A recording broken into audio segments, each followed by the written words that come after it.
Okay, guys, sorry I didn't get to finish on the other video. Okay, so then this right here was actually $2. This is the H-E-B brand of mayo.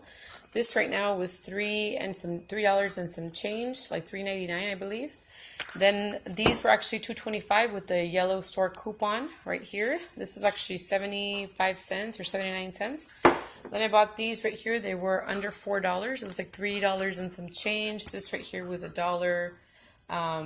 The bell peppers were 2 for $1. This was 2.50, 48 cents per pound for this.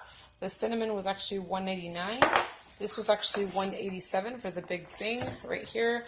And then this right here was $6 and some change. This right here was $1.98, I believe, for the paper towels.